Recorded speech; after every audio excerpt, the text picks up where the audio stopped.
Qual a ideia da Previdência? E é uma ideia boa, no final das contas, né? A ideia é, olha, você vai investir todo mês, você é obrigado a pagar o INSS aqui no Brasil, se não pagar é crime de sonegação previdenciária. Então, quem trabalha, né, saiba disso. Eu sou empreendedor, não estou pagando INSS. Você está errado. Você teria que pagar.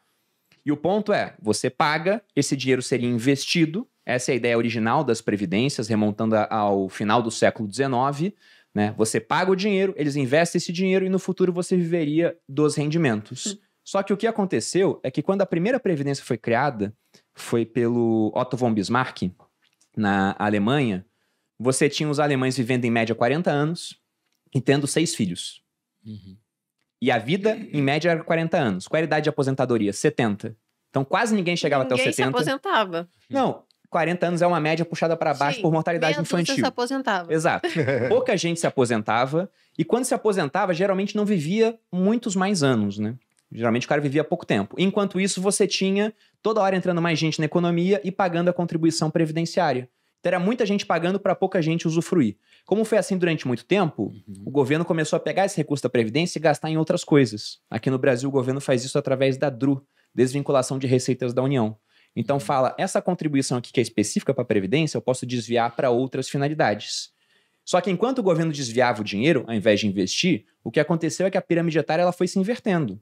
Se você pega hoje, a base, né, pessoa jovem, está cada vez mais comprimida, o meio está ficando mais gordo, e o topo também vai acontecer isso. Se a gente pega a Finclass do Pedro Malan, fez uma Finclass pra gente, né, um ótimo conteúdo para ser assistido, inclusive, ele fala que em 2050, 30% da população brasileira vai ter mais de 60 anos. Inclusive eu. Você vai estar quase, você vai estar quase. Vitor tem quantos anos? A sua idade, 34. Você vai estar com mais de 60 anos. Sim. Desses 30, 25% vão ter mais de 65 anos. Então você vai ter um topo muito inflado para uma base muito mais comprimida. Porque nós somos um casal de 30 anos que não tem filhos. Você tem filho?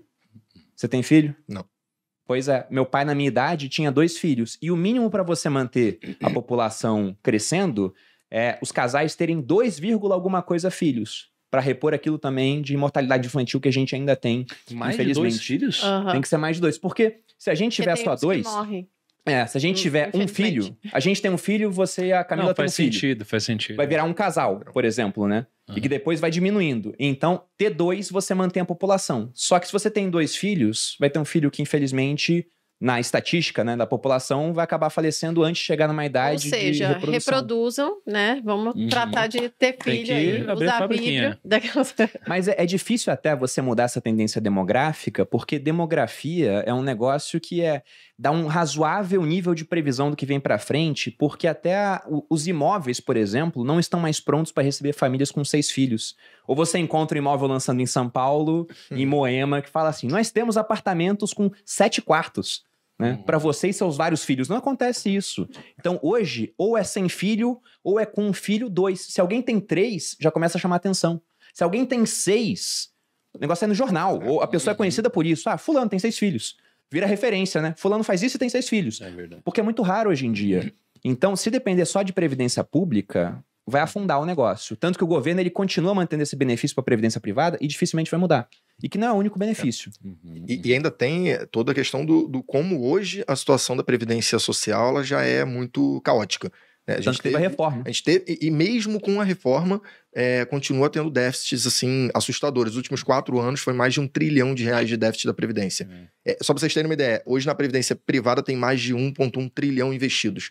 Só nos últimos 4 anos o déficit da pública foi de 1 trilhão. Então, assim, é algo completamente insustentável, independente dessa reforma. Até porque, né, teve a reforma de fato, que veio para tentar equacionar no longo prazo. Ela não veio para resolver agora, ela veio para equacionar, para estabilizar esse déficit.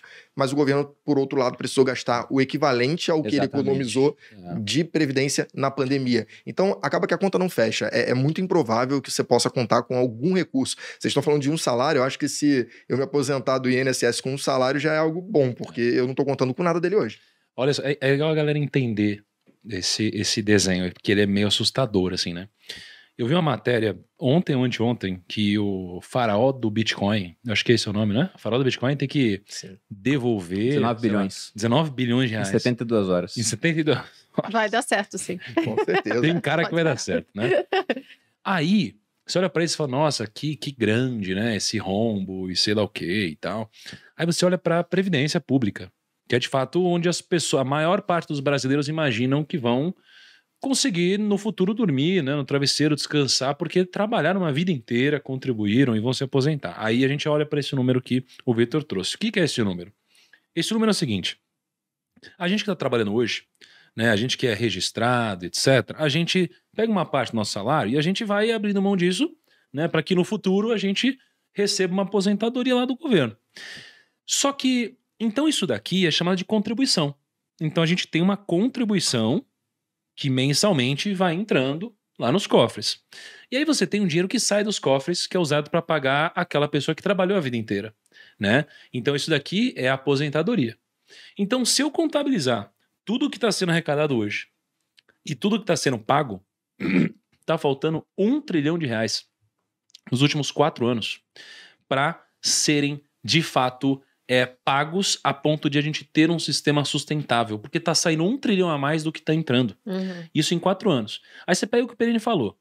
Cada dia que passa tem menos gente nova e mais gente mais velha. Então isso daqui tende, caso não tenhamos novas reformas e mude alguma coisa... Teremos várias reformas, isso é indiscutível. Vai ter que ter. Filhos. Mas as reformas, elas geralmente elas são necessárias. Por outro lado, para você que está contribuindo hoje, vai ser pior. Né? No curto prazo, pelo menos. Talvez para o futuro é melhor do país, mas para você hoje é pior. Ah, você vai ter que contribuir por mais 5 anos, alguma coisa assim, né?